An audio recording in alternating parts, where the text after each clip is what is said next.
तो अभी हम पहले शुरुआत कर लेते हैं। इन्वेंटरी का दो क्वेश्चन मुझे भेजा अभिषेक ने। तो 2 मिनट दीजिए, फिर हम।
सर एक जो आप जस्ट मेरा एक क्वेश्चन था ये जो कैश फ्लो वाले पे ही कि जो अपना क्या बोलते हैं इसका।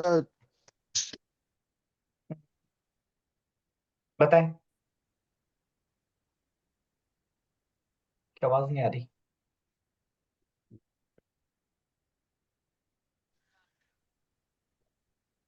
हेलो।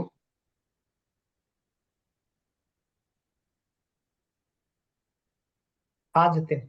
सर एक जस्ट पॉइंट था कि सर ये जो अपना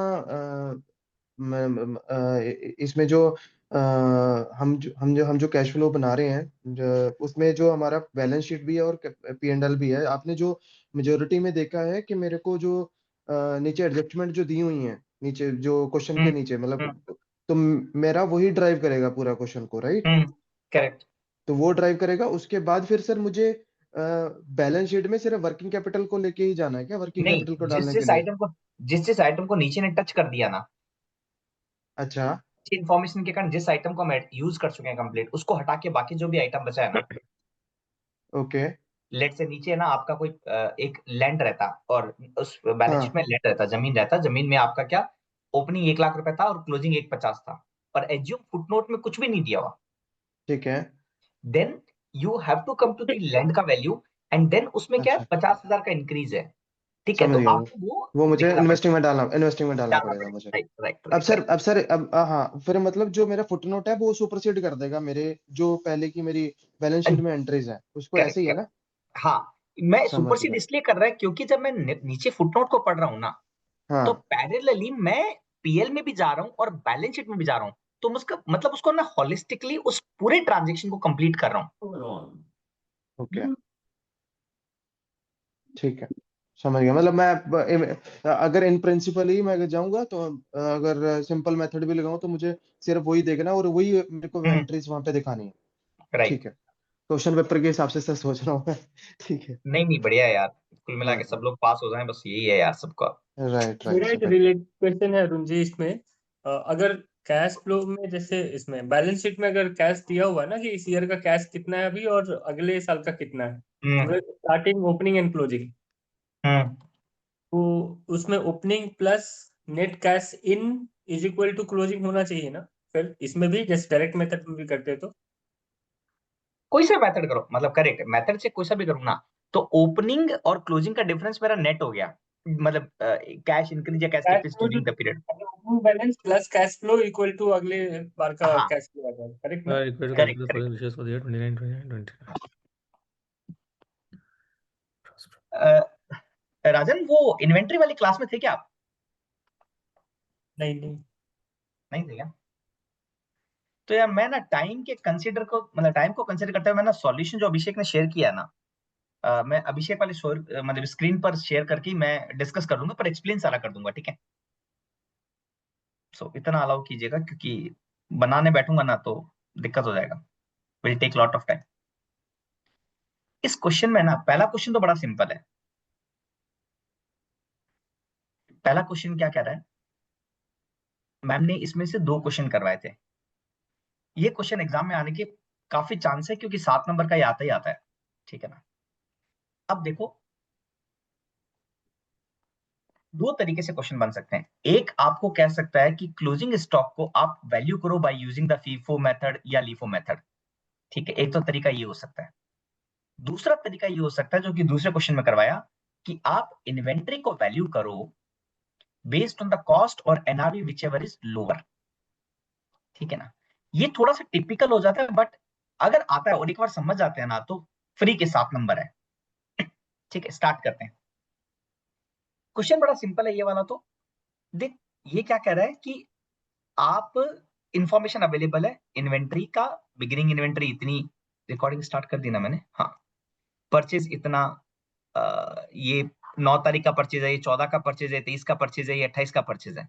तो आपने क्या किया, आपके पास 150 यूनिट थी और आपने इतनी और परचेज की। अब टोटल कितनी यूनिट होगी, 1000, which you will make cell.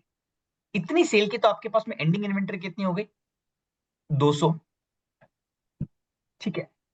अब आपको पूछ क्या रहा है ये, एज्यूम दैट जो 31 जुलाई को आपके पास इन्वेंट्री है 200 यूनिट की, वो किस किस में कंसिस्ट करती है, 50 यूनिट है फ्रॉम बिगिनिंग। तो बिगिनिंग क्या रेट पे लेके आए थे हम लोग, 14 पे। तो आप क्या कहोगे, 50 मल्टीप्लाइड बाय 14। उसके बाद में 60 यूनिट है फ्रॉम जुलाई 14, 60 यूनिट बची है जुलाई 14 वाली। 14 को क्या रेट पे लेके आए थे, 17 रुपए में। और एंड 90 यूनिट, 90 यूनिट 23 तारीख की जो परचेज है 18 रुपए की। अब एक बार टोटल कर लेता हूं, 50 और 60, 110 और 90, 200। और हमारे पास क्लोजिंग स्टॉक कितना है, 200 यूनिट का। तो यूनिट तो मैच हो गया, ये तुम्हारा वैल्यूएशन आ जाएगा। जो भी अमाउंट आएगा आप मल्टीप्लाई कर देना, ठीक है। अब ये कह रहा है, ये तो हम, अगर इसने बता दिया कि कौन कौन से दिन की बची हुई है। अब अगर ये क्वेश्चन में मैम ने सॉल्व करवाया था फीफो भी और लीफो भी, अगर मान लो ये फीफो पूछा था, फीफो का मतलब क्या था, फर्स्ट आया फर्स्ट गया। मतलब आपके पास में ये जो सेल हुई है ना 800, वो इस ऑर्डर में हुई है। कहने का मतलब क्या हो, जो 200 बची हुई है ना, वो जो लेटेस्ट परचेज है ना उसमें बची हुई है। तो आप क्या कहेंगे, जो 200 यूनिट बची हुई है, वो जो 100 क्वांटिटी परचेज की थी 28 जुलाई को, वो वाली है एट द रेट 20 रुपीज। और जो 100 क्वांटिटी यहाँ 200 परचेज की, बट हमारे पास में स्टॉक कितना है, 200 का। हमने मान लिया कि 100 क्वांटिटी ये वाली 28 वाली परचेज की है। तो जो बैलेंस 100 क्वांटिटी बची, उसके पहले वाले परचेज की है 23 जुलाई की, एट द रेट 18। जो भी इसकी वैल्यू आती है वो आपका इन्वेंट्री का वैल्यू हो गया। ये बात क्लियर है, राइट ना, इसमें तो कोई कंफ्यूजन नहीं है ना किसी को भी। तीसरा, अगर मान लो ये लीफो मेथड बोलता, लीफो मेथड क्या कह रहा है, जो लास्ट में आया ना उसको मैं पहले बेचूंगा। मतलब जो ये सेल कर रहा है ना, वो इस तरीके से कर रहा है, ठीक है। इसका मतलब जो 200 बचा, 200 में जो सबसे ओपनिंग था एक, तो वो बचेगा। तो मतलब 150 quantity multiplied by 14 rupees. Total quantity कितनी बची हुई है, 200। उसमें से 150 ही होगी, तो 50 जो बची हुई है, वो जो 9 तारीख को आपने परचेज की थी ना 15 रुपए वाली, वो वाली है। तो इस तरीके से आपको ये वैल्यू आ जाएगा। ये बड़ा सिंपल क्वेश्चन है। अब क्वेश्चन में क्या आ सकता है, क्वेश्चन में आ सकता है वैल्यू, 2 चीजें पूछी जाती है। तीसरे वाले क्वेश्चन से क्लियर हो जाएगा, जो नेक्स्ट क्वेश्चन था ना उससे क्लियर हो जाएगा। ये एक सिंपल क्वेश्चन था। ये क्वेश्चन बढ़िया है, जो काफी अच्छा है ये वाला। इसको हम सॉल्व कर लेते हैं।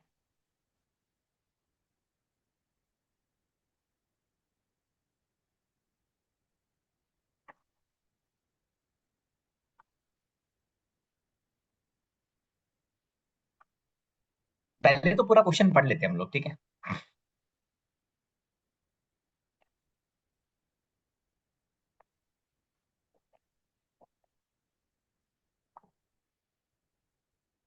उसके बाद है ना, थोड़े ना 5-10 क्वेश्चन हमें थ्योरी के करेंगे। तो अगर मान लो एग्जाम में आ गया, जैसे कैश फ्लो आता है, तो कैश फ्लो के नीचे क्या रहता है, 2-2 नंबर की थ्योरी रहती है। तो अगर एक एक लाइन भी अगर हमें आती है ना, तो हमें बेनिफिट होगा। XYZ manufacturing company recorded the following information for its inventory for the year ending 31 March. Opening कितनी है, 5000 यूनिट है 20 रुपए की। परचेज की है जुलाई 1 को की है 8000 यूनिट। नवंबर 1 को किए 10,000 यूनिट और फरवरी 1 को किए 6,000 यूनिट। सेल कितनी की है? 20,000। एडिशनल इंफॉर्मेशन क्या है? ठीक, गुड नाइट।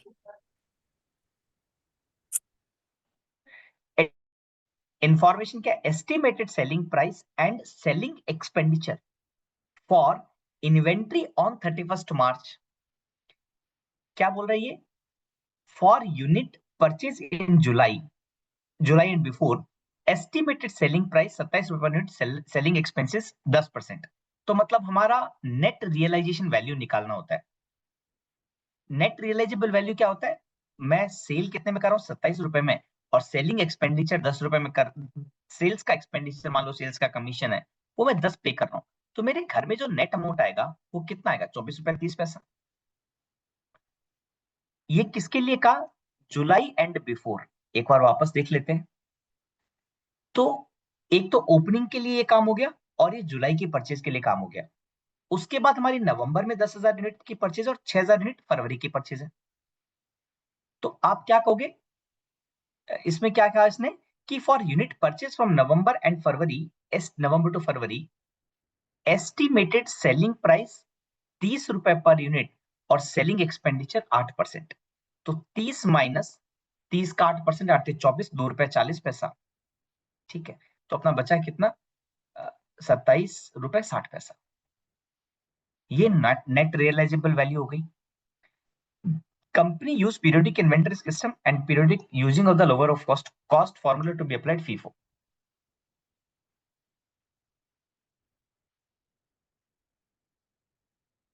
$27.3 आएगा क्या? अच्छा, राइट, 27.6 आएगा। कैलकुलेशन देख लीजिएगा यार, अगर कुछ मिस्टेक हो सकता है। अभी मैं क्या कह रहा हूं, ये कहता है लोअर ऑफ कॉस्ट और एनआरवी। अब बताओ, जुलाई जो ओपनिंग में इन्वेंट्री 5,000 की थी वो 20 रुपए पर यूनिट है और हमारी एनआरवी 24 रुपए 30 पैसा है। तो 5,000 की इन्वेंट्री का वैल्यूएशन आप किस पे करोगे? 5,000 की इन्वेंट्री का वैल्यूएशन आप किस पे करोगे?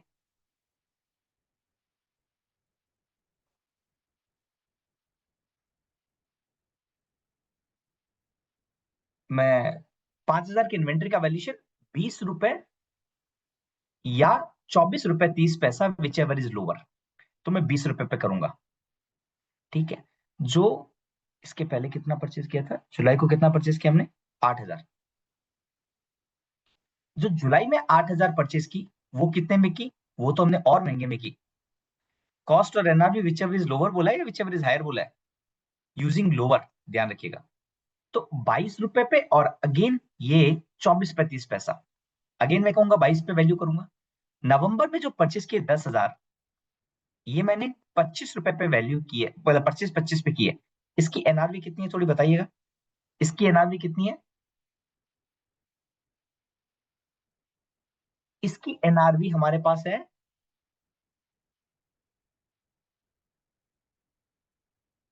27 रुपए 60 पैसा। और जो ये 28 रुपए पे है, लास्ट क्वांटिटी कितनी है?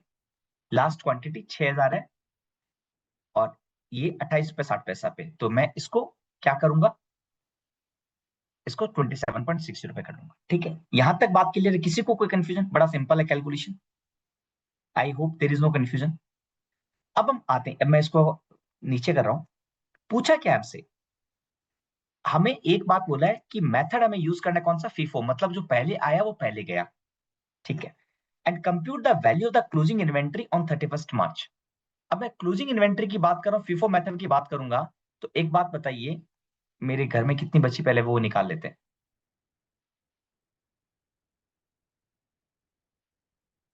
मेरे घर में कितनी बची? मेरे पास ओपनिंग 5,000 था, प्लस परचेज की 8 और 10 18 और 6 24,000 मैंने परचेज की, करेक्ट, और 20,000 मैंने बेच दी। तो मैं कहता हूं अवेलेबल फॉर सेल तो हमारी 29,000 होगी। 29,000 अवेलेबल फॉर सेल है और उसमें आपने क्या किया? 20,000 सेल कर दिया और क्लोजिंग स्टॉक आपके पास में 9,000 बच गया। जितनी इंफॉर्मेशन गैदर होनी थी गैदर हो गई है। अब हम एक बार सॉल्यूशन देख लेते हैं। ठीक है, अब हम एक बार सॉल्यूशन देख लेते हैं जो मैम ने करवाया है and you will be able to understand easily.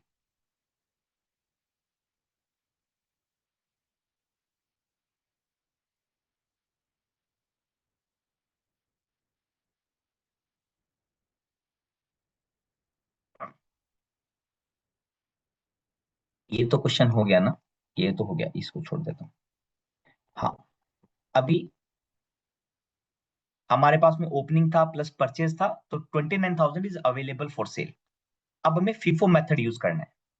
तो फीफो मेथड में हमारा ओपनिंग स्टॉक 20, जुलाई का 8,000 जो था वो 22 पे, और नवंबर का 25 पे होगा। हमारी क्लोजिंग नेट रियलाइजेबल वैल्यू आपने 27.6 कैलकुलेट कर ली, और ये कैलकुलेट कर ली आपने यहां तक 27.6। हमारी कुछ अलग आई थी क्या? एक मिनट रुकिएगा।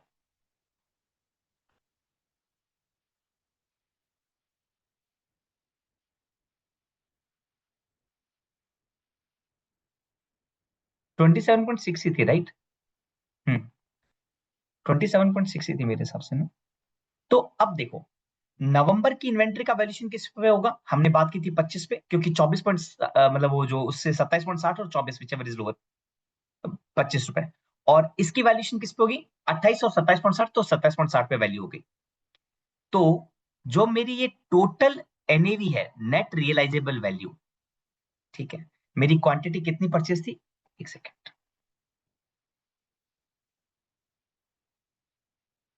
मैंने क्वांटिटी परचेज की थी 10,000 नवंबर में और फरवरी में 6,000। और मेरे पास में घर में क्लोजिंग स्टॉक कितना बचा? टोटल 29,000 था, उसमें 20 बेच दिया तो 9,000 बचा। हम फीफो मेथड यूज कर रहे हैं, तो हम क्या बोलेंगे? हम ये बोलेंगे कि जो लेटेस्ट परचेज है वो आपके क्लोजिंग में है, तो 6,000 रुपए फरवरी की और 3,000 रुपए नवंबर की। तो वैल्यू क्या हुआ? 3,000 इंटू 25 रुपए, और ये 6,000 रुपए इंटू 27.60 रुपए। 27.60 क्यों? क्योंकि मेरा जो मेथड है, जो एनआरवी है, एनआरवी कम है, कॉस्ट ज्यादा है, तो I will follow the whichever is lower. तो यहाँ पे इसकी आपकी एक वैल्यूएशन आ जाएगी। ठीक है, आगे क्या करवाया वो भी देख लेते हैं। देन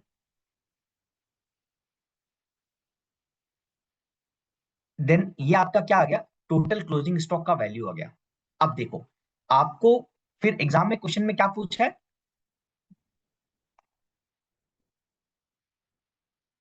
सबसे पहले आपने compute the value of the inventory. Inventory 9,000 है, 9,000 की वैल्यू आपने निकाल दी। सीओजीएस कैसे कैलकुलेट करना है? कॉस्ट ऑफ गुड्स सोल्ड क्या होता है? कॉस्ट ऑफ गुड्स सोल्ड होता है opening stock plus purchase minus closing stock, correct? तो आपके पास में क्लोजिंग स्टॉक की वैल्यू आपकी इस स्टेप नंबर 1 में निकल गई। ओपनिंग जिस पे परचेज है वही है। एक बात ध्यान रखिएगा, जो हम कैलकुलेशन कर रहे हैं ना, ये जो 27.60 हुआ, 28 हुआ, 25 हुआ, ये सिर्फ और सिर्फ क्लोजिंग स्टॉक के लिए कैलकुलेट कर रहे हैं। जब मैं कॉस्ट ऑफ गुड्स सोल्ड निकालूंगा, तो ओपनिंग स्टॉक जितने पे परचेज किया वही वैल्यू लूंगा, और मेरी जितनी भी परचेजेस है उसकी एक्चुअल वैल्यू ही लूंगा। खाली जो माइनस होगा ना, वो माइनस वो होगा जो आपने यहां पर कैलकुलेट किया है यूजिंग द कॉस्ट और एनआरवी व्हिचएवर इज लोअर। एक बार जाते हैं, तो अब कॉस्ट ऑफ गुड्स सोल्ड कितना है? देखो, 5,000 की क्वांटिटी 20 रुपए में, 8,000 22 में, 10,000 25 में और 6,000 28 में। यहां देखिए 6,000 आपने 28 पे मल्टीप्लाई किया है। देन ये आ गया आपका cost of goods sold, minus आप क्या करोगे? आप माइनस 9,000 का वैल्यू कर रहे हो, और वो 9,000 का वैल्यू कौन सा करोगे? ये वाला वैल्यू करोगे जो आपने अभी निकाला है। इट मींस वेदर फीफो और लीफो और ये cost of NRB whichever is lower, हम लोग ये कैलकुलेट करते हैं for determining the value of the closing stock. और उसको क्या बोला है क्वेश्चन में? कि आप सीओजीएस कैलकुलेट करो। तो यहां पर जो माइनस करेंगे ना, वो सिर्फ इस कैलकुलेटेड रेट पे होगा, बाकी तो एक्चुअल रेट पे होगा। ठीक है, आई थिंक। अच्छा, अब मैम ने बोला कि अगर लीफो होता तो क्या करते? अब लीफो होता तो एक बात तो कंफर्म्ड है, यहां तक तो सेम रहता cost of goods sold. LIFO तो यहां तक समझ रहता। चेंज क्या होता? क्लोजिंग स्टॉक की वैल्यू। अब एक बार आप बताइए, अगर मेरा लीफो होता तो आप एक बार बताइए कि क्लोजिंग स्टॉक की वैल्यू क्या होती? क्वेश्चन आपके सामने है। पहले मुझे बताइए, जो क्लोजिंग स्टॉक बचा 9,000 क्वांटिटी का, वो 9000 क्वांटिटी का जो बाइफरकेशन होता है, वो जो हम लीफो मेथड एज्यूम करते हैं, उसमें क्या मानते हैं? हम ये मानते हैं कि जो पहले परचेज किया वो अभी तक पड़ा हुआ है। हमारे पास टोटल क्वांटिटी 9000 है, तो हम बोलेंगे 5000 is from opening and 4000 from July 1। Correct. इसकी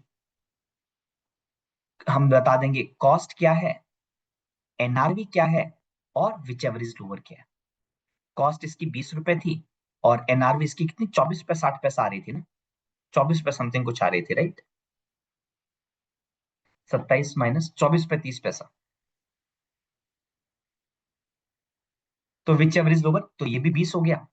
और 8000 की क्वांटिटी हमने परचेस की कितने में, 22 में, और 24 रुपए something, which ever is lower, तो ये भी 24 में वैल्यू होगा।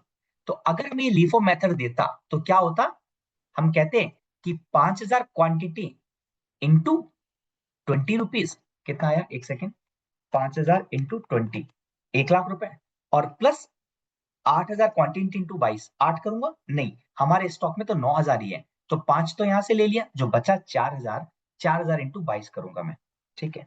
तो 4000 इंटू 22, तो ये 88,000 आया, 1 लाख। तो हमारी टोटल क्लोजिंग स्टॉक की जो वैल्यू है वो कितनी हो गई, 1,88,000। इसका क्या यूज करूंगा, मैंने जो ये वैल्यू निकाला अवेलेबल फॉर सेल, ये तो फिक्स है ना, 5000 इंटू 20, 1 लाख रुपए, 8000 इंटू 22, 8 2 16 16, 1,76,000, ठीक है ना, 25,000, ऐसा कुछ करके वैल्यू कर लीजिएगा, और माइनस जो करेंगे वो 188 करेंगे, और इससे आंसर क्या आएगा, कॉस्ट ऑफ गुड सोल्ड। हाँ जितेंद्र बोलिए, अनम्यूट कर दिया मैंने आपको। सर आपने सीओजीएस के लिए बोला था opening stock plus purchase minus closing stock, है ना? करेक्ट। हाँ, परचेज नहीं ऐड करा हमने इसके अंदर। कब वही कर रहा था नहीं, देख, सबसे पहले इन्वेंट्री के क्वेश्चन में आपको क्लोजिंग स्टॉक की वैल्यू निकालनी है। ठीक तो है। पहले मैंने क्या किया, क्लोजिंग स्टॉक की क्वांटिटी निकाली, मैंने परचेज ओपनिंग कितना था 5000, परचेज कितना किया 8 और 10 18 और 6 24, तो 24,000 मैंने परचेज किया, माइनस सेल कितना किया 20,000, इज इक्वल टू क्या हुआ 9,000 क्वांटिटी, ठीक है। अब स्टेप नंबर 1 क्या होगा, calculate the value of the inventory, वो मैंने लीफो मेथड के अकॉर्डिंग अभी कैलकुलेट किया और उसकी वैल्यू आई 1,88,000, ठीक है। सेकंड स्टेप क्या होगा, calculate the value of COGS. COGS में क्या करेंगे, ओपनिंग हमारा 5000 था और 5000 इंटू 20 रुपए का रेट था, ठीक है, 1 लाख रुपए।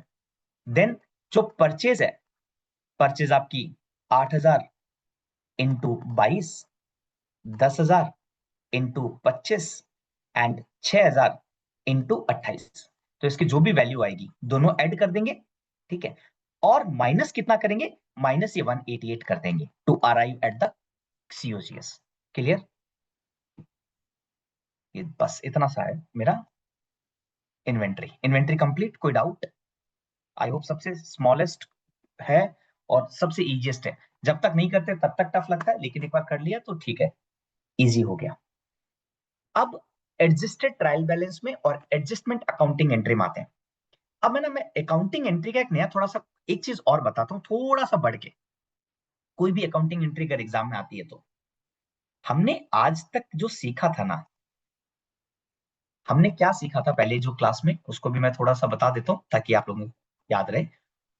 हमने ये सीखा था कि असेट्स का बैलेंस क्या होता है, डेबिट, लाइबिलिटी का बैलेंस क्या होता है, क्रेडिट, एक्सपेंसेस का बैलेंस क्या होता है, डेबिट, और इनकम का बैलेंस क्या होता है, क्रेडिट, ठीक है, ये तो आपको याद रखना है।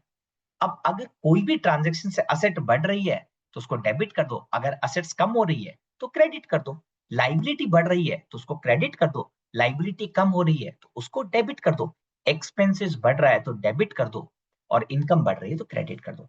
अब मैं आज ही बता रहा हूं, सिर्फ मैंने पहले नहीं बताया था, लेकिन आज मैं बता रहा हूं आपको क्या 3 नए रूल, बहुत सिंपल है, आपको हेल्प करेंगे टू रिकॉल दिस।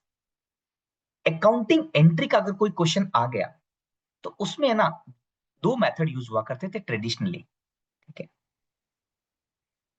एक बार देख लेना, अगर इजी लगे 2 मिनट लगेगा मेरे को। एक रूल होता है, मतलब 3 है, personal account, nominal account and ऐसा करके, ठीक है ना। तो मैं कह रहा हूं एक्सपेंसेस की और इनकम के रूप में, इनकम के रिगार्ड में रूल क्या है? रूल है debit the expenses, credit the gain. Rule क्या है? Debit the expenses and credit the gain. अब मैंने कहा कि आपने 5,000 रुपए का डेप्रिसिएशन इनकर्ड किया ड्यूरिंग द ईयर में। तो डेप्रिसिएशन क्या है? खर्चा। तो खर्चे के लिए क्या रूल है? डेबिट। मतलब उस अकाउंटिंग एंट्री में आप एक्सपेंसेस है उसको क्या करोगे? डेबिट करोगे।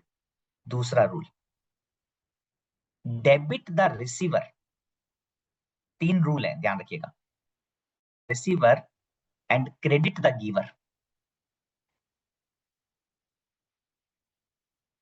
ये उन्नत ने मुझे बताया था कि यार सर ये भी ऐसा रूल होता है, तो मैंने सोचा ये बेटर रहेगा मैं एक्सप्लेन कर दूं क्लास में। अब debit the receiver credit the giver में क्या होगा? Let's say you have made the sales to Ram in the credit.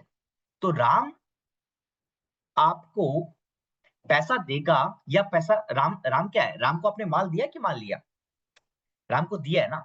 तो डेबिट द रिसीवर, राम को मिला है, आपने गुड्स राम को दिया है तो राम को मिला है, तो डेबिट द रिसीवर।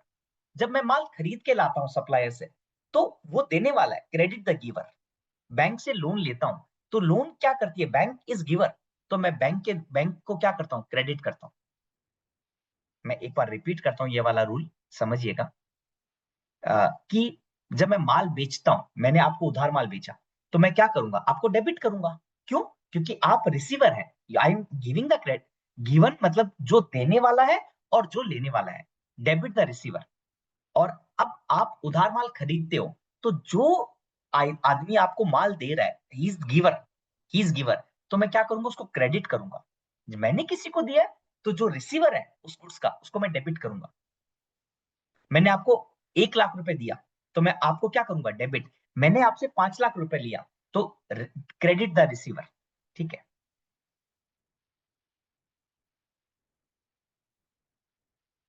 ठीक है, debit the receiver, debit the expenditure, credit income. I think 2 sufficient है, फॉर मोरलेस आपके काम हो जाएंगे एक बार। तो जर्नल एंट्री में आते हैं। एक एडजस्टमेंट एंट्री का पीपीटी है, उसमें 4 या 5 आपकी एडजस्टमेंट एंट्री है, वो तो आप याद कर लीजिएगा, पॉसिबिलिटी है वहीं से आएगी। और एक क्वेश्चन हम सॉल्व कर लेते हैं and then will close for the today.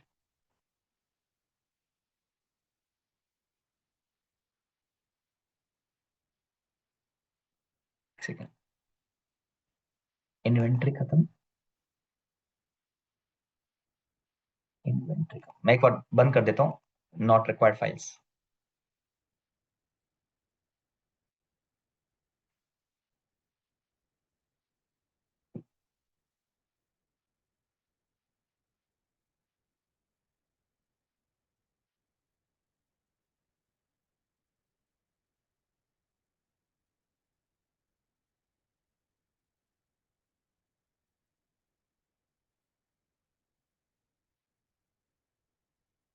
सबसे पहले एडजस्टेड एंट्री या एडजस्टेड ट्रायल बैलेंस का मतलब क्या होता है? एडजस्टेड एंट्री या एडजस्टेड ट्रायल बैलेंस में आपको क्वेश्चन में एक ट्रायल बैलेंस दी रहेगी और नीचे आपके पास में इंफॉर्मेशन रहेगी। आपको एडजस्टेड ट्रायल बैलेंस से क्या निकालना है? ये जो इंफॉर्मेशन दी गई है, इस इंफॉर्मेशन को यूज करते हुए ऊपर वाले जो बैलेंस है उसको वापस एडजस्ट करना है। एडजस्ट का मतलब क्या हुआ? सपोज आप, भाई हम एक्सपेंसेस अगर 12 महीने की, हम 3 महीने की, 12 महीने की, 4 महीने की, लेट से मैं अकाउंटिंग एंड लेट से मैं ट्रायल बैलेंस बना रहा हूं 1 साल की।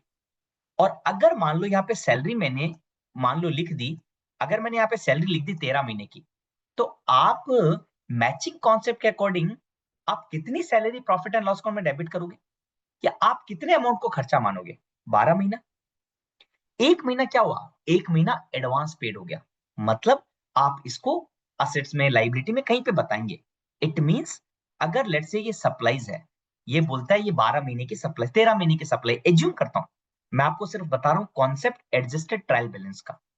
हमें ये जो फिगर दिए हुए होते हैं इसको देखना होता है, और मैचिंग कॉन्सेप्ट के अकॉर्डिंग हमें 12 महीने जितने महीने का है उसका उतना महीना लिखना होता है और बाकी को एसेट लायबिलिटी में लिखना होता है, पहला। दूसरा, जो हमने एडजस्टमेंट किए हैं ना, उस एडजस्टमेंट की अकाउंटिंग एंट्री भी पास करने को बोला जाता है कई बार। इसको कहते हैं हम एडजस्टेड अकाउंटिंग एंट्री। इसको थोड़ा सा अगर इजी बोलूं ना, मैं समझने के लिए क्या बोल सकता हूं कि आप कुछ में किसी भी चीज में अगर प्लस कर रहे हो या माइनस कर रहे हो ना, देखो ये बैलेंस मैच कर रहा है, करेक्ट। एक एक फंडा देखो, ये बैलेंस मैच कर रहा है, हाँ, क्यों कर रहा है? डेबिट क्रेडिट है, तो हमारा तो ड्यूल अकाउंटिंग सिस्टम है, हम हर एक ट्रांजेक्शन का 2 इंपैक्ट देते हैं, ठीक है, तो ये इसीलिए मैच कर रहा है। तो अब क्या करना, अगर कोई भी इंफॉर्मेशन एडिशनली जो आप यूज कर रहे हो ना, उसका भी 2 इंपैक्ट होगा, याद रखना।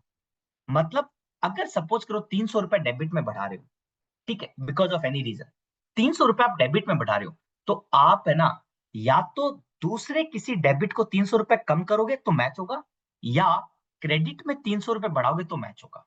एक फंडा क्लियर है, एडजस्टेड ट्रायल बैलेंस में एक एंट्री का 2 इंपैक्ट देना, तो आपका ना मतलब शुरू से ना गड़बड़ नहीं होगा ऑलमोस्ट, ठीक है।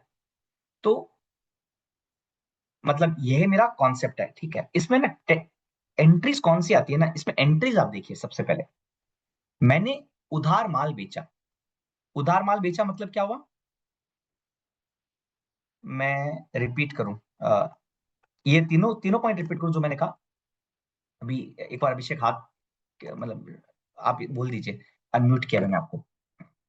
नहीं सर, वो वाला पार्ट आपने ऑलरेडी बोल दिया ना, आपने बोला ना डुअल एंट्री करनी है करके। ठीक है, अभी क्या करना है दोस्त, तो एडजस्टेड ट्रायल बैलेंस मेरे हिसाब से कंपैरेटिवली इजी होता है। क्यों?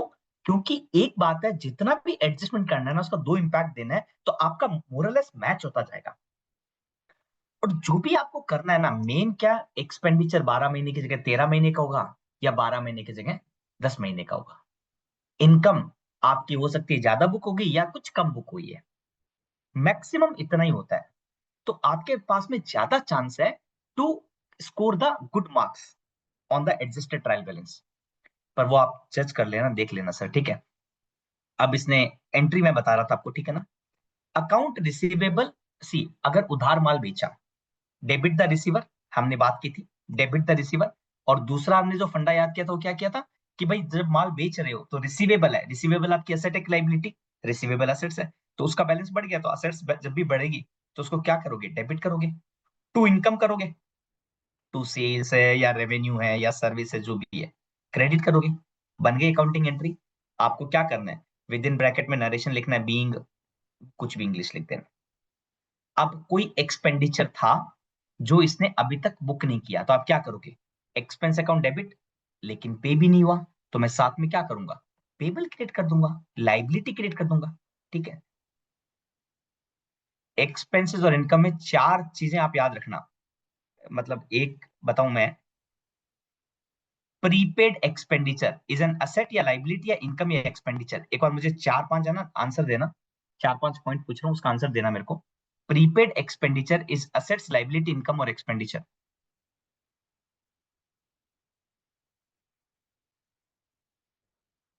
द प्रीपेड मतलब मैंने अभी इनकर नहीं हुआ, भविष्य के लिए मैंने पहले ही पे कर दिया, इसका मतलब ये मेरी असेट्स है, असेट्स है। प्रीपे मेरा अभी तक ड्यू नहीं है लेकिन फिर भी पे कर दिया, सैलरी 12 महीने खत्म हुए लेकिन मैंने 13 महीने की पे कर दी, प्रीपे कर दिया। मैंने क्या पे किया है, लाइक एक्सपेंसेस पे किया है। अगर एक्सपेंसेस में जितने महीने का हुआ है उससे ज्यादा पे कर दूंगा, मतलब भविष्य में मुझे क्या करना पड़ेगा, कम होगा, it means it is N assets. Prepaid का अपोजिट क्या होगा, प्रीपेड का अपोजिट क्या होगा, आउटस्टैंडिंग एक्सपेंडिचर। नहीं नहीं, अरे सर पोस्टपेड नहीं सर, आउटस्टैंडिंग एक्सपेंडिचर या एक्सपेंस पेबल। आपको ये 2 नाम दिखाई देगा, मतलब क्या होगा, ये मेरी असेट्स है, लाइबिलिटी, इनकम या एक्सपेंडिचर, इज इट लाइबिलिटी, ठीक है। 2 चीजें आएगी असेट्स में, सेम 2 चीजें आएंगी एक्सपेंडिचर में। इनकम में भी आपके ये 2-4 नाम आ सकते हैं, याद रखिएगा। इनकम, अक्रूड इनकम, इसका मतलब क्या हुआ, अक्रूड इनकम का मतलब क्या हुआ, अक्रूड इनकम का मतलब हुआ, आप याद रखना, फिक्स डिपॉजिट। आपने 5 साल की एफडी करवाई, और इंटरेस्ट है ऑन मैच्योरिटी। मुझे बताओ 1 साल खत्म होगा, आपको कुछ पैसा मिलेगा? फर्स्ट ईयर कंप्लीट हो गया, will you get any money? Answer is no. मेरे पास में पैसा तो नहीं आएगा, बट अकाउंटिंग कॉन्सेप्ट के अकॉर्डिंग क्या हुआ, मेरी 12 महीने खत्म हुआ तो मेरी इनकम अक्रू हो गई। इनकम रिसीव मेरे को 5 साल के बाद होगी, लेकिन अक्रू हो गई। It means accrued income is your assets. Accrued income is your assets. ठीक है। एक दूसरा हम इसको कई बार अनअर्न इनकम भी बोलते हैं, इसी का दूसरा नाम है अनअर्न इनकम। मतलब इनकम हो गई लेकिन अभी तक आया नहीं, आपके पास में कैश नहीं आया, unearned income, something like that. ठीक है ना, इसको छोड़ दीजिए, कभी देखा नहीं मैंने। अब अक्रूड इनकम है और मैंने उल्टा बता दिया क्या? एक सेकंड रुकना, 1 मिनट रुकना। अक्रूड इनकम में क्लियर है ना? मैंने आपको थोड़ा सा इसका जस्ट अपोजिट। अब इनकम आपको एडवांस में मिल गई। एक बार वो दूसरे वाले वर्ड को भूल जाना, मैं वापस एक्सप्लेन कर रहा हूं। एडवांस में आपको इनकम मिल गई। ठीक है, मतलब आपको एडवांस एडवांस मिल गया, मतलब आपको वो पे, मतलब आपको वो क्या हो गया, अभी तक आपने उसको कुछ गुड्स नहीं दिया, फिर भी आपको उसने एडवांस दे दिया। Advance from customer, it is N unearned income. वो इनकम जो अभी तक अर्न नहीं की है, मैंने अभी तक अर्न नहीं की है, कैश वाली बात उसको भूल जाना। इनकम अर्न नहीं की है, it means it is your liability. ठीक है, ये मैक्सिमम 4 नाम आएंगे, पर 4 नाम में कंफ्यूज मत होना।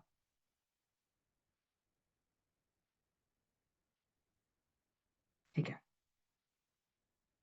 एक बार अनअर्न का मैं आपको गूगल करके ना बता देता हूँ सही मीनिंग क्या है। मैंने ही आपको थोड़ा सा कंफ्यूज कर दिया शायद।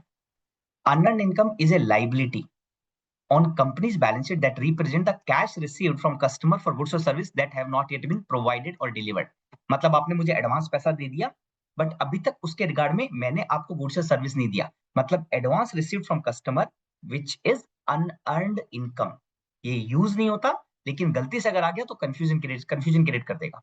ठीक है, तो एक्सपेंसेस के रिगार्ड में आपकी असेट्स, तो अभी एक्सपेंस और इनकम के रिगार्ड में हमने 4 वर्ड पढ़ा। दो चीजें हमने असेट्स पढ़ी, एक बार नाम बताना। एक तो मेरा असेट्स में 2 चीजें पढ़ी, एक मेरा प्रीपेड एक्सपेंडिचर और दूसरा मेरा अक्रूड इनकम। ठीक है, लाइबिलिटी में 2 चीजें पढ़ी, एक मेरी आउटस्टैंडिंग पेबल, आउटस्टैंडिंग या पेबल कुछ भी कह दो, आउटस्टैंडिंग एक्सपेंडिचर या एक्सपेंस पेबल, और दूसरा हमने क्या पढ़ा, अनअर्न इनकम। ठीक है, आकाश लाइबिलिटी।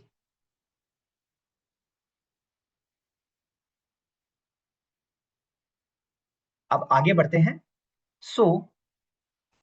आगे बढ़ते हैं।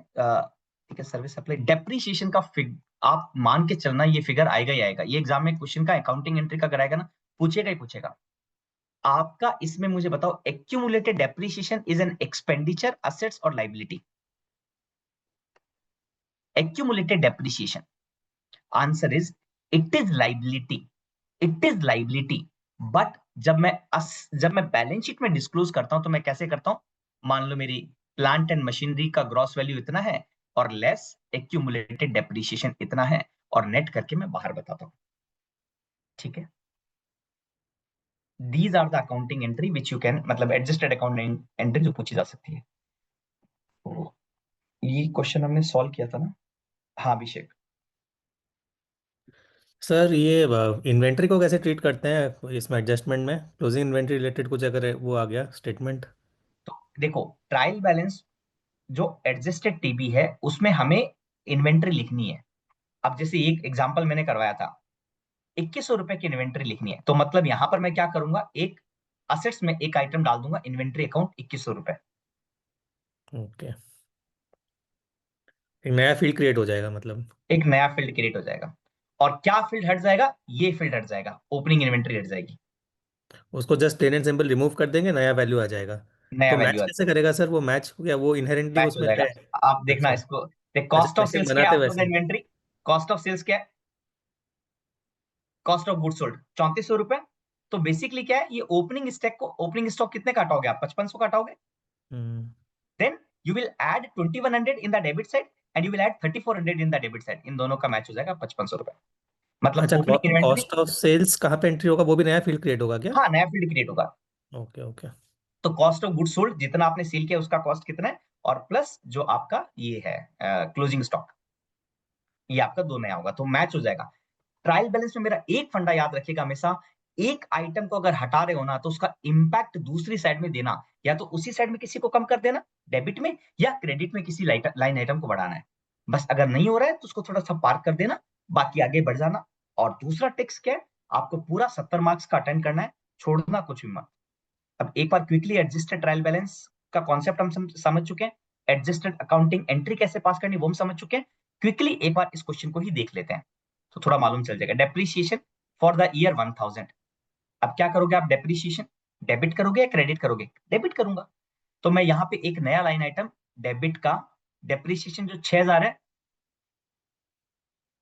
अच्छा, अब बताओ इसका दो इंपैक्ट बताओ मेरे को, डेप्रीशिएशन का दो इंपैक्ट क्या दोगे? अब डेप्रीशिएशन का मैंने आपको कहा ना दो इंपैक्ट देना है, अब आप दो इंपैक्ट देके बताओ मेरे को डेप्रीशिएशन का।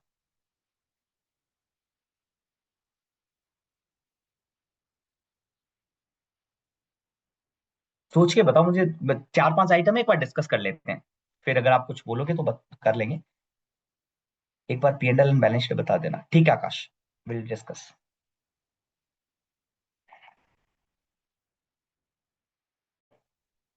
डेप्रीशिएशन एक्सपेंडिचर, इसमें किसी को डाउट है? Depreciation is an expenditure, is it okay? तो एक तो मेरा डेप्रीशिएशन बढ़ जाएगा इसमें। बैलेंस देखो, ट्रायल बैलेंस में इनकम, एक्सपेंडिचर, असेट्स, लाइबिलिटी चारों चीज आती है, राइट? तो आपका डेप्रीशिएशन 1000 रुपया बढ़ जाएगा।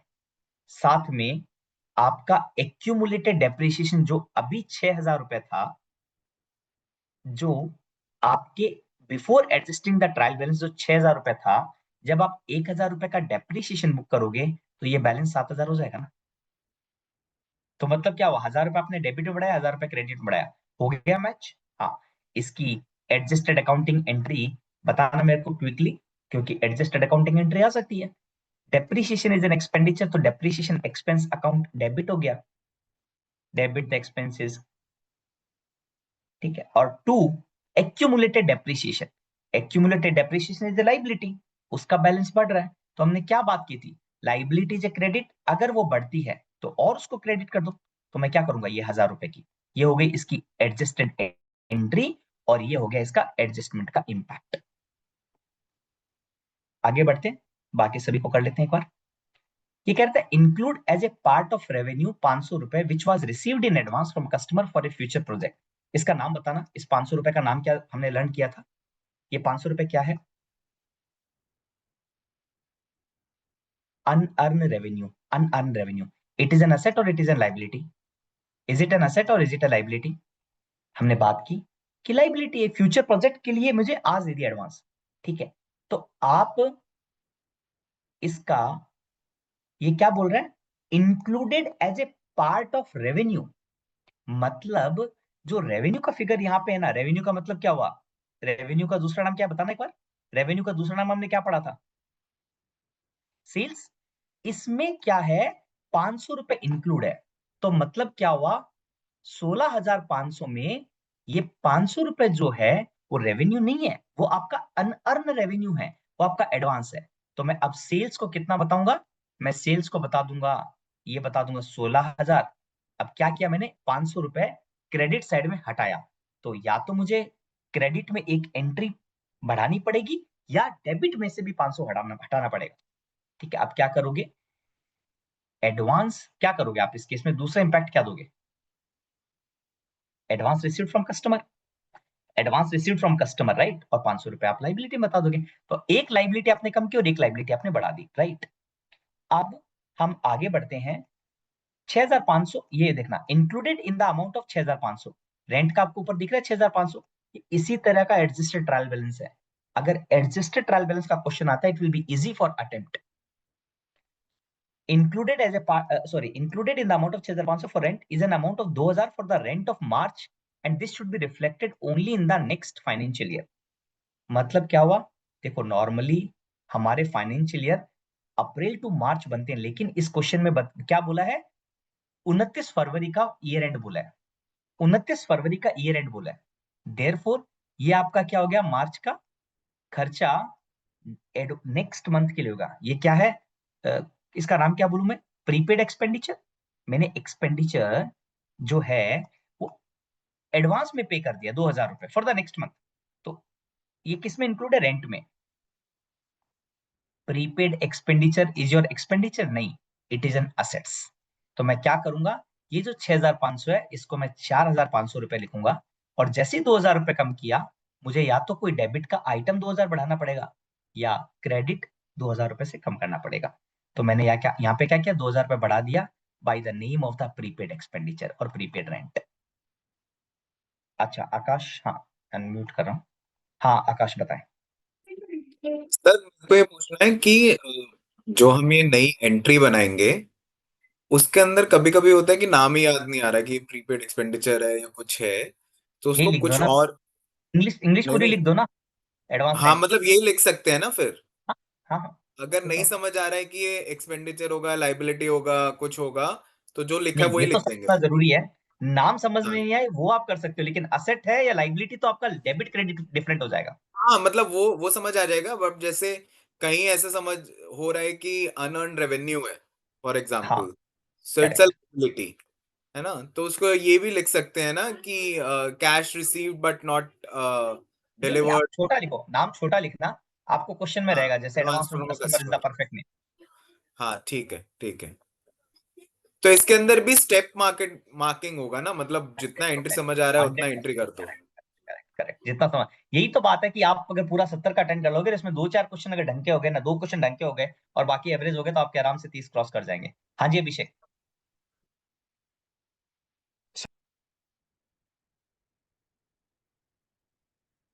जी अभिषेक, सर आवाज आ अनम्यूट रही करना है पड़ेगा। सर? हाँ अब आ रही है। सर जैसे ये आपने नई एंट्रीज क्रिएट करने के लिए बताया, जैसे 16,500 को आपने कहा 16,000 प्लस 500 अलग से करेंगे, इसको लिखेंगे कहाँ पे? क्या एक नई टेबल बनानी होगी या कुछ वर्किंग करके दिखा दीजिए सर। अच्छा अच्छा, ये जो एक्सेल बनी हुई है ना, मतलब एक तरह की टेबल बनी हुई है ना जिसमें 3 कॉलम है, आपको वापस एक टेबल बनानी है। मतलब जो ये बना हुआ है ना, आपको जो दिख रहा है एग्जैक्टली सेम कॉपी पेस्ट करना है। इसमें आप स्टार्ट उन आइटम से करोगे जो नीचे लिखे गए हैं, और बाद में जो बच गए वो एग्जैक्टली सेम। मतलब आपका जो आउटकम आएगा इस क्वेश्चन के आंसर, इस क्वेश्चन का जो आंसर होगा वो यही होगा, ऐसा होगा, जिसमें अलग अलग जगह अलग अलग फिगर रहेंगे। Is it okay clear? Sir, हाँ ठीक है सर, समझ रहा हूँ सर। ठीक है एक ठीक है। कोई एंट्री चाहे तो करके दिखा देते सर। हाँ हाँ मैं दिखा देता हूँ, मतलब सी फॉर एग्जाम्पल, एक मिनट रुकना, मतलब एक बार है ना, मैं पूरा तो नहीं बनाऊंगा, मतलब सपोज कर यही मेरा आंसर है, एक ठीक दो है, सपोज एंट्रीज कर सर, यहाँ पे बस मेरा एक एक दो ही था। एंट्रीज, यही हाँ ठीक है, 16,500 वाली कर दीजिए सर। तो मैं क्या करूंगा,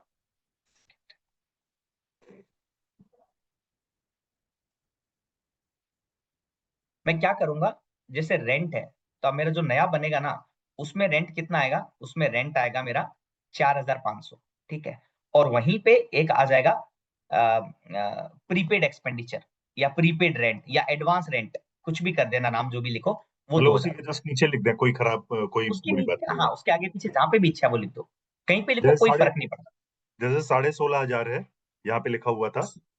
जैसे सेल्स उसको था 16,000 कन्वर्ट कर दें और उसी के 16,000 नीचे रुपए। एक नई एंट्री लिख दें हाँ करेक्ट कि करेक्ट। क्या था, अनअर्न्ड इनकम शायद, या कुछ ऐसा ही था। अनअर्न अनअर्न इनकम, इनकम मत लिखो, बहुत ज्यादा टफ नाम है, एडवांस फ्रॉम कस्टमर लिख दो। Advance from customer. तो ये एक लाइबिलिटी गलतियों, है, तो ये कॉलम किस चीज का है सर? एक डेबिट और एक क्रेडिट। तो अच्छा अच्छा, डेबिट क्रेडिट में लिखना है। तो मतलब लाइबिलिटी लाइब क्रेडिट होती है, इसलिए मैंने क्रेडिट में ठीक, लिख दिया। Alright sir, perfect sir. Same आपका ये वाला हो गया, February telephone account 1750 was received after 29 February. कई बार होते हैं ना, जो महीने की बिल होती है वो अगले महीने आते हैं। तो अगर 29 फरवरी को इसने ऊपर वाली जो बैलेंसेस दिए हैं, उसमें ये टेलीफोन का अमाउंट नहीं है। क्यों क्यों नहीं है? Need to be accounted for, इस वर्ड से मुझे मालूम चल गया, यहाँ पे जो भी खर्चा है उसमें वो वाला अमाउंट इंक्लूड नहीं है। तो मैं क्या करूंगा, इंक्लूड करूंगा।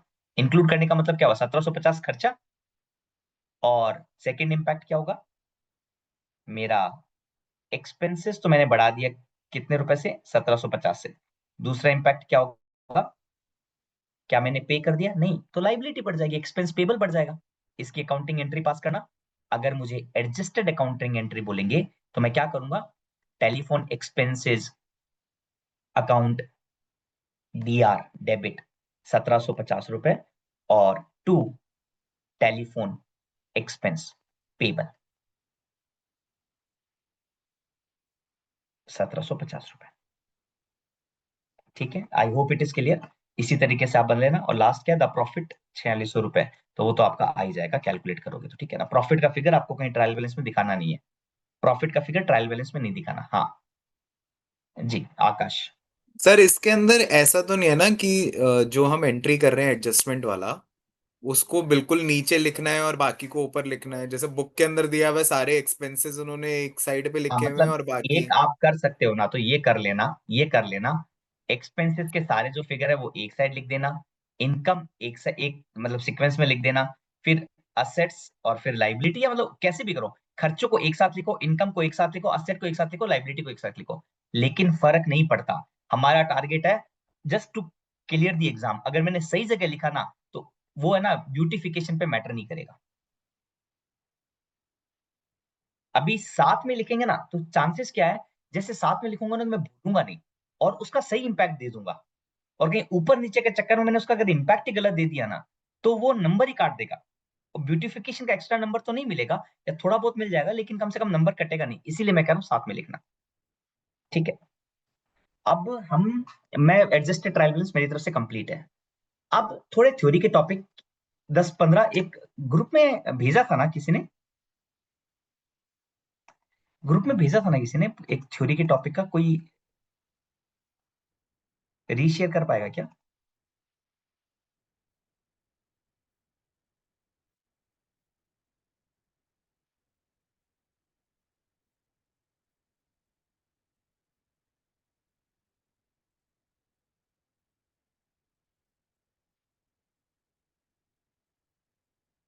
बाकी अगर आपको टाइम मिले तो तरबेज जी की वीडियो जरूर देखना, बहुत शानदार बनाए उन्होंने। तो अकाउंटिंग की वीडियोस को 2 की स्पीड में करके देख लेना, तो मतलब by combining all the stuff ना, तो पास हो जाएंगे हम लोग।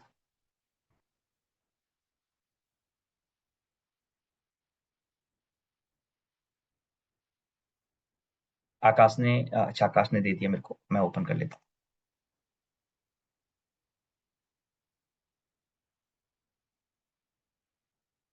अच्छा, कितना पेज है ये? अच्छा 4 पेज है, विल डू। देखो, सबसे पहला मैचिंग कॉन्सेप्ट। मैचिंग कॉन्सेप्ट में आपको जैसी मैचिंग का नाम याद आता है, तो आपको क्या मालूम चलता है कि 12 महीने के एक्सपेंसेस 12 महीने की इनकम, जितना महीने का रेवेन्यू रिकॉग्नाइज करें उसका एक्सपेंडिचर भी उसी साथ रिकॉग्नाइज करेंगे। ठीक है, बस सिंपल सी बात है। Revenue and related expenditure should be recorded in the same accounting period.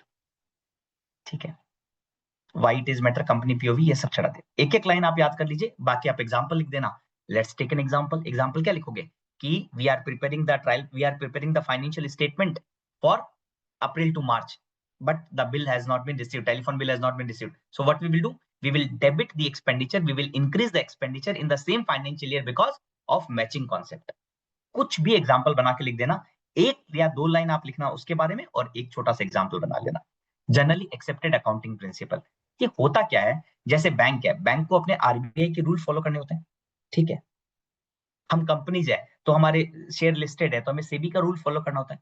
इसी तरीके से जो हम अकाउंट बनाते हैं, ठीक है, तो हमारे अकाउंटिंग रूल्स फॉलो करने होते हैं। उस रूल का नाम ही जनरली एक्सेप्टेड अकाउंटिंग प्रिंसिपल है। मतलब set of the accounting rule जिसको हम यूज करते हैं to prepare the profit and loss account, balance sheet, cash flow, जो भी नाम याद है, मतलब जो भी फाइनेंशियल स्टेटमेंट के जो भी नाम आए। ठीक है, वाई वी आर यूजिंग, अब देखो आप इसमें वाई वी आर यूजिंग में आप बहुत बढ़िया चीज बता सकते हो। मान लो अभिषेक अपनी कंपनी का बैलेंस शीट बना रहे हैं, आकाश अपनी कंपनी का बैलेंस शीट बना रहा है। मैंने पैसा इन्वेस्ट, मैं एक शेयर होल्डर हूं, मैंने अभिषेक की कंपनी में भी किया हुआ, आकाश की कंपनी में भी किया हुआ है।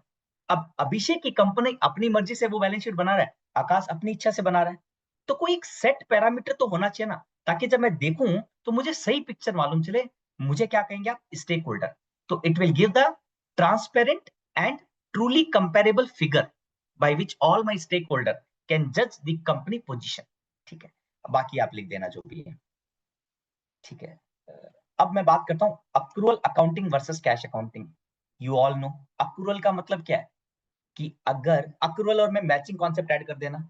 अक्रूवल मतलब कि चाहे मैंने कैश पे किया है या नहीं पे किया, अगर वो खर्चा उस पीरियड से, उस अकाउंटिंग पीरियड से बिलोंग करता है, तो मैं उस खर्चे को रिकॉग्नाइज कर लूंगा, उस खर्चे को मैं अपने प्रॉफिट फाइनेंशियल स्टेटमेंट में बताऊंगा। बट कैश बेसिस में द खर्चा एंड इनकम तभी रिकॉग्नाइज होगी जब वो कैश में पे या कैश में रिसीव हो जाती है। ठीक है, दैट्स इट। एंड इंडिया में अब हम अक्रूवल कॉन्सेप्ट फॉलो करते हैं। Now there is no concept of cash basis, अब इंडिया में हम फॉलो नहीं करते। ठीक है, अकाउंटिंग इक्वेशन ये बहुत मोस्ट इंपॉर्टेंट क्वेश्चन है, कई बार पूछा जा चुका है। Assets is equal to liability plus equity. ठीक है, assets is equal to liability plus equity. एक मिनट रुकिए ना, अकाउंटिंग इक्वेशन का मैम के जो नोट्स है ना उसमें बहुत बढ़िया लिखा हुआ है। एक मिनट रुकना, अकाउंटिंग इक्वेशन हर बार क्वेश्चन आता है, मतलब कई बार क्वेश्चन आता है, मैं एक बार देखता हूँ। एक ना मैम,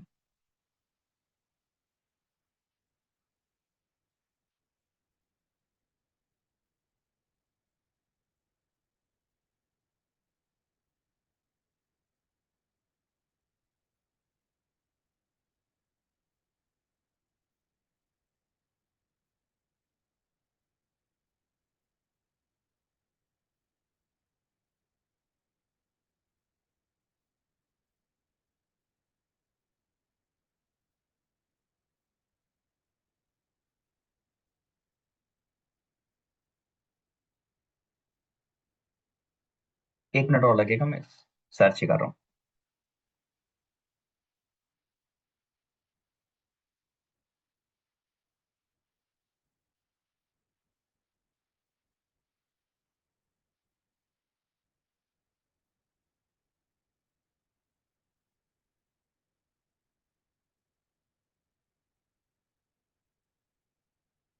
हाँ,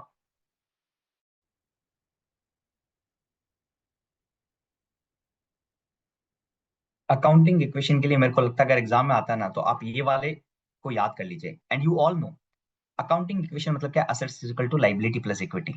फर्दर इक्विटी को आप क्या कह सकते हैं, इक्विटी क्या होता है, इक्विटी ओनर की equity plus retained earning minus dividend. Retained earning क्या होता है, रेवेन्यू माइनस एक्सपेंडिचर। तो इक्विटी को आप क्या लिख सकते हैं, owners equity minus dividend plus revenue minus expenditure. ये आप याद कर लेना, साथ में ये भी लिख देना। मतलब आपको दो चीज लिखनी है, asset is equal to liability plus equity, और साथ में क्या लिखना, asset is equal to liability plus equity को डिवाइड कर दो फर्दर। इक्विटी क्या है, owners equity plus income minus expenditure minus dividend. ठीक है, तो और बैलेंसिंग ऑफ इक्वेशन या अकाउंटिंग इक्वेशन का क्या होता है, आप छोटा सा कॉन्सेप्ट बता देना, इसमें ड्यूल कॉन्सेप्ट ऐड कर देना। ड्यूल कॉन्सेप्ट क्या होता है कि whenever there is an accounting transactions, we are giving the double impact because we are following the dual concept. Because we are following the dual concept, and therefore the asset will always be equal to the liability. Honours equity में preferential को भी add करेंगे, preference नहीं, मतलब नहीं करेंगे उसको separately. जब हम ऑनर्स की बात करते हैं वो सिर्फ इक्विटी शेयर होल्डर है, प्रेफरेंशियल खाली नाम का शेयर है लेकिन उसको खाली फिक्स डिविडेंड मिलता है, that's it. They will not be treated as owners. ठीक है, अब हम आगे आते हैं, ये ठीक है। उसके बाद में क्या क्वेश्चन था, डबल एंट्री। आप आराम से बताओगे डबल एंट्री में क्या होता है, ड्यूल कॉन्सेप्ट है। आप क्या करोगे, एग्जांपल ले लो कि we have incurred the rent expenditure of rupees 2000, pass the accounting entry rent account debit to cash। तो आप कह सकते हो कि मैंने इस एक अकाउंटिंग एंट्री का दो इंपैक्ट दिया, therefore it will always match। तो balancing equation, accounting equation, dual concept, matching concept, double entry, accrual, इन सभी के लिए फंडा एक ही है, ऑलमोस्ट नियर बाई है। ट्रायल बैलेंस आपको मालूम है, ठीक है। ब्रेक इवन सीवीपी मैं नहीं बता रहा हूँ, already you all know. Contribution margin already all know. Flexible and master budget क्या होता है ये देख लेते हैं। Master budget is overall plan, flexible budget is adjust for activity level to compare the, इसको आप वो कर लीजिएगा गूगल। एंड देन मतलब फ्लेक्सिबल बजट जो हमने कल पढ़ा था ना, फ्लेक्सिबल बजट क्या होता था, जैसे मान लो कंपनी का कुछ दिया हुआ है 80% पे दिया हुआ है और एक्चुअल आउटकम 60% पे है, तो हमें एक्चुअल आउटकम के बराबर एक स्टैंडर्ड बजट बनाना पड़ता है जिसको हम फ्लेक्सिबल बजट कहते हैं। ठीक है, मास्टर बजट क्या होता है, ओवरऑल प्लान है। वेरिएंस एनालिसिस नहीं पढ़ूंगा मैं ऑलरेडी, मतलब level of variance analysis. Inventory valuation method we have already understood, LIFO FIFO. Weighted average हमें नहीं करवाया। अगर वेटेड एवरेज क्वेश्चन में अगर एग्जाम में आ भी गया तो आप क्या करोगे, क्वांटिटी को रेट से मल्टीप्लाई कर दोगे तो आपका वेट आ जाएगा और डिवाइडेड बाय वेट कर देना। क्वांटिटी और रेट को मल्टीप्लाई करके वेटेड मतलब अमाउंट आ गया डिवाइडेड बाय वेट, ठीक है। तो वो वेटेड एवरेज आ गया, बट एग्जाम में नहीं, मतलब क्वेश्चन नहीं करवाया मैम ने, तो आई फील कि एग्जाम में नहीं आएगा। मैनिपुलेशन, हाँ ये सेल्फ रिवर्सिंग, ये क्वेश्चन आया था। इसका मतलब क्या हुआ? Some argue manipulation of inventory to change the profit is temporary because future period reverse the effect. Temporary can mislead. Ethical reporting is important. एक कंपनी, अच्छा इसका मतलब क्या हुआ? सबसे पहले ये समझिए, जब हम अपना फाइनेंशियल स्टेटमेंट बनाते हैं, लेट्स से मैं प्रॉफिट एंड लॉस अकाउंट की बात करता हूं, ठीक है, तो आप क्या करते हो? याद है किसी को? हम कॉस्ट ऑफ गुड्स सोल्ड निकालते हैं, right? Cost of goods sold में क्या करते हैं? Opening stock plus purchase minus closing stock, ऐसे ही करते हैं ना। जो इस साल का क्लोजिंग स्टॉक है, और जब तुम नेक्स्ट ईयर का सीओजीएस निकालोगे, वो क्लोजिंग ओपनिंग बनेगा कि नहीं बनेगा? इसका मतलब हुआ, अगर मैं ओवरऑल कंपनी का होलिस्टिक देखूं, तो ये सेल्फ रिवर्स कर रहा है। मतलब लेट्स से मेरा स्टॉक 2000 का था, बट मैंने इसको बता दिया 2 करोड़ का, ठीक है। तो क्या करेगा? ये मेरी 1 साल की इनकम इंक्रीज कर देगा, 1 साल की प्रॉफिटेबिलिटी को इंक्रीज कर देगा। बट नेक्स्ट फाइनेंशियल ईयर में वो रिवर्स हो जाएगी। क्यों? क्योंकि जब कॉस्ट ऑफ गुड्स सोल्ड निकालता हूं तो मैं क्या करता हूं? माइनस करता हूं। इसका बढ़िया अगर आपको समझना है ना, आप टी फॉर्मेट में बनाओ। टी फॉर्मेट समझते हो ना क्या होता है? हाँ, एक बार टी फॉर्मेट में बता देता हूं मैं आपको। कई बार 2021 या 22 में एक क्वेश्चन पूछा था कि prepare the financial statement using the T format. T format में क्या है? मतलब जो आप ऊपर नीचे बताते हो, जैसे प्रॉफिट एंड लॉस अकाउंट है, इनकम और एक्सपेंडिचर बताते हो, असेट्स एंड लायबिलिटी बताते हो। अब आपको क्या करना है? आपको पीएल में टी फॉर्मेट में क्या होगा? राइट साइड में इनकम, और इधर आपका लेफ्ट साइड में क्या हो जाएगा? एक्सपेंडिचर, ठीक है। सेम आपका यहाँ पे असेट्स हो जाएगा, यहाँ पे आपकी लायबिलिटी हो जाएगी। This is the T format अगर एग्जाम में। बाकी सब कुछ सेम है, इसकी total will always match to each other. अब मैं इस क्वेश्चन को वापस बता रहा हूं। हम जब प्रॉफिट एंड लॉस अकाउंट बनाते हैं टी फॉर्मेट में, नॉर्मली हम लिखते हैं ओपनिंग स्टॉक इधर और क्लोजिंग स्टॉक इधर, लेट्स से, और इधर इनकम आ गया, इधर एक्सपेंडिचर आ गया, तो ये तुम्हारा नेट प्रॉफिट हो गया। अगर मेरे पास में स्टॉक 2000 रुपए का था, इसको मैंने बढ़ा के 2 करोड़ रुपए कर दिया, तो मेरा प्रॉफिट पर क्या इंपैक्ट होगा? बढ़ेगा ना, क्योंकि मैंने अगर इनकम की साइड में कोई चीज लिखी है, उसको मैंने बढ़ा दिया, तो ऑब्वियसली मेरा प्रॉफिट बढ़ जाएगा। तो first year profit would increase, लेकिन नेक्स्ट ईयर जो ये क्लोजिंग स्टॉक है, it become the opening stock. और ओपनिंग स्टॉक मैं कहां पे लिखता हूं? प्रॉफिट एंड लॉस अकाउंट में, खर्चे की तरफ। तो नेक्स्ट ईयर तो मेरा ये प्रॉफिट को घटा देगा। ओवरऑल तो खत्म हो गया ना? हाँ खत्म हो गया। बट सोचिए, ये अकाउंटिंग पीरियड में जो आपने अपनी प्रॉफिटेबिलिटी बताई है, जो आपने अपनी कंपनी की पोजीशन बताई है, उसके बेस पर तो कई सारे लोग डिसीजन ले लेंगे। मान लो बैंक ने आपको लोन देना है, बैंक लोन दे देगा। मैं आपका शेयर होल्डर हूं, मुझे इन्वेस्ट करना था, मैंने देखा यार इसका तो 2 करोड़ प्रॉफिट है, आई विल इन्वेस्ट। तो it will never, self reversing तो है, बट एक्चुअली मिसलीडिंग इंफॉर्मेशन है। Therefore it will not correct कि ये सेल्फ रिवर्सिंग है। 1 साल तो ये आपकी अनड्यू एडवांटेज क्रिएट करवा सकता है, लोन के रूप में, शेयर होल्डर्स के रूप में, एटसेट्रा, ठीक है। तो आप ये एक्सप्लेन कर देना, depreciation, capital versus revenue expenditure क्या होता है, इसमें एक यूज करना। अगर मैं किसी भी चीज से बेनिफिट डिराइव कर रहा हूं for more than 12 month, then such amount will be considered as capital expenditure। एक क्वेश्चन आया हुआ था, उसमें उसने क्या, डीजल कार से ईवी खरीदी। अब ईवी आपने कन्वर्ट करवाई, लेट से डीजल की जगह ईवी आपने करी, तो क्या ईवी 1 साल में खत्म हो जाएगी क्या? Answer is no. मतलब जो आपने ईवी में पैसा इन्वेस्ट किया, अमाउंट डाला है, it is going to give you the future benefit for long term period, more than 12 month, and therefore ये वाला जो खर्चा होगा वो आपका कैपिटल एक्सपेंडिचर होगा। एंड कैपिटल एक्सपेंडिचर हम कहां दिखाते हैं? बैलेंस शीट में दिखाते हैं। रेवेन्यू एक्सपेंडिचर क्या होता है? Which is pertaining to the current year only, recurring expenditure, जो साल का प्रॉफिट एंड लॉस अकाउंट बना रहे हैं उस साल से बिलोंग करता है, and therefore it will be debited to the profit and loss account. Question ये भी आ सकता है कि क्या इंपैक्ट होगा अगर कैपिटल को मैंने रेवेन्यू एक्सपेंडिचर मान लिया। मैंने आज 50 करोड़ की प्लांट एंड मशीनरी खरीदी, बट मैंने डाल दिया रेवेन्यू में, क्या फर्क पड़ेगा? उस साल का जो प्रॉफिट है, क्या मेरा 50 करोड़ से डिप नहीं करेगा, डाउन नहीं करेगा? और आपको इनकम टैक्स पे करना था, बट आपने इस बड़े अमाउंट को खर्चे के रूप में बता देते तो आपका इनकम टैक्स में आपका प्रॉफिट क्या होगा, जीरो हो जाएगा। Let's say it will be reduced by 50 crore, so you will save the income tax. So therefore it is uncorrect reporting, uncorrect treatment। और एक ethical word जरूर है यूज कर देना। और एक आप हमने पढ़ा था ना GAAP, पूरा नाम क्या था, जनरली एक्सेप्टेड अकाउंटिंग प्रिंसिपल। इसका भी आप एक लाइन चिपका देना कि दी एक्सपेंडिचर का जो अलोकेशन है capital revenue, there is a set standard, set rules which the company are following to decide the same, and therefore मतलब ये ऐसा दिखाना ठीक नहीं है, गैप के अकॉर्डिंग भी ठीक नहीं है, और it will give the incorrect picture। Statement of cash flow we all know. Ratio analysis आज हमने थोड़ा बहुत डिस्कस किया था, पर गूगल में डाल के आप फॉर्मूले याद कर लीजिएगा। 8 या 10 हमने रीड किए थे, बट बाकी आप डाल दीजिएगा। ब्रेक इवन उसका है, वैल्यू चेन करेक्ट है।